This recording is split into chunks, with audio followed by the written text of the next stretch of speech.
Que la paix, si possible, soit sur chacun d'entre vous. Chose promise, chose due.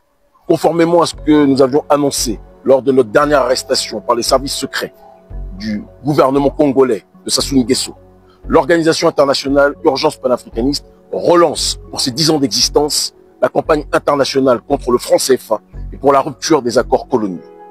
L'objectif est clair. Nous vivons dans un système néocolonial qui ne dit pas son nom.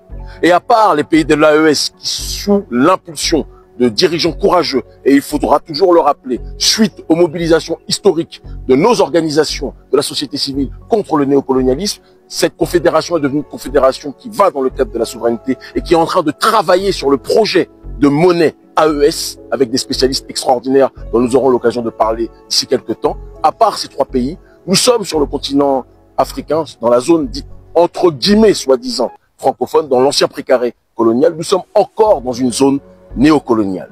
Certains dirigeants se présentent comme les champions du développement, des gens comme Alassane Dramane Ouattara, des gens comme Patrice Talon. Pourtant, il ne peut pas avoir de développement sur du sable mouvant.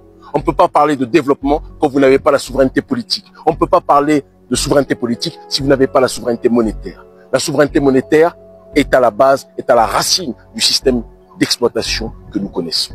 Et partant de ce principe-là, notre organisation décide de clarifier la situation politique au XXIe siècle des nôtres en relançant cette campagne internationale et en permettant aussi de séparer le bon grain de l'ivraie. En effet, dans les classes politiques d'Afrique francophone, beaucoup de gens se disent parfois opposants au système politique en place. Mais il y a 2 types d'opposition. Il y a les opposants alimentaires, ceux qui veulent manger le gâteau à la place du gouvernant en place, et de l'autre côté, ceux qui veulent une opposition de système, une rupture systémique, un changement de structure en ce qui concerne le cadre de la néocolonisation en tant que tel.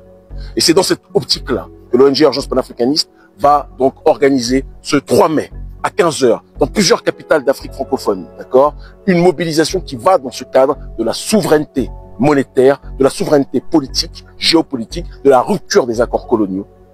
L'organisation Urgence panafricaniste organisera cette mobilisation avec plusieurs structures de la société civile. Ça se placera dans une optique d'organisation de conférences de presse ouvertes au public, d'accord, simultanées, à la même heure, dans différentes capitales.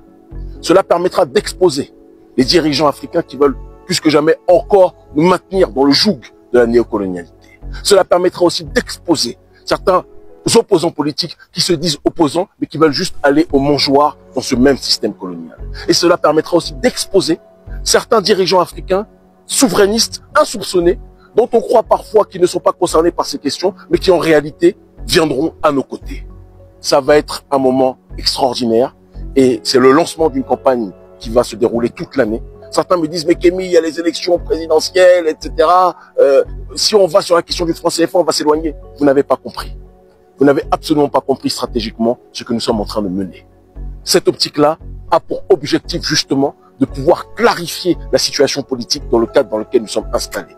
Parce qu'il ne peut pas avoir d'élection dans un système qui est encore un système aux prises avec l'optique néocoloniale plus que jamais. Quand vous voyez ce qui se passe en Côte d'Ivoire, quand vous voyez ce qui se passe au Bénin, en Côte d'Ivoire, Laurent Gbagbo, candidat anti-système, candidat qui s'oppose aujourd'hui en tout cas plus que jamais au système néocolonial. Il y a quelques années, c'était déjà le cas, mais il y a eu une évolution et une radicalisation dans l'optique, d'accord, est interdit de se présenter. Au Bénin, pays auquel j'appartiens, d'accord, même si j'ai le passeport diplomatique du Niger, vous le savez dans le cadre de nos activités, toujours est-il que béninois plus que jamais, fils de mes ancêtres, je suis. Nous sommes interdits de nous présenter, comme 90% de la classe politique. Pourquoi? Parce que nous sommes dans des systèmes néocoloniaux qui ne favorisent la candidature que de gens qui sont dans le cadre de la néocolonialité. Ceux qui sont dans une optique d'être dans la rupture avec le système néocolonial sont interdits de pouvoir se présenter. C'est quelque chose qui doit changer. Le code électoral au Bénin m'empêche, moi, et empêche un certain nombre d'autres candidats de se présenter. Les seuls qui sont autorisés, ce sont les gens qui sont validés par le président Patrice Talon, champion du système néocolonial, ou par son alter ego, qui est l'ancien président Boni Yayi, qui lui-même, quoi qu'on en dise, malheureusement, fait encore partie du système néocolonial, et ça, tout le monde le sait. Et des personnes issues du système néocolonial ne vont jamais permettre à des gens qui sont fondamentalement opposés à ce système néocolonial de pouvoir s'exposer et de pouvoir candidater. C'est le système dans sa racine que l'on doit changer. Et nous allons plus que jamais nous mobiliser pour que la néocolonialité puisse être brisée. Rendez-vous le 3 mai. Mobilisation internationale dans toutes les capitales d'Afrique francophone qui se sentiront concernées par cette question. D'accord? Nos antennes sont plus que jamais mobilisées.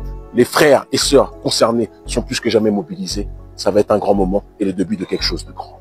L'Afrique libre ou la mort, nous vaincrons. Il commence tout simplement.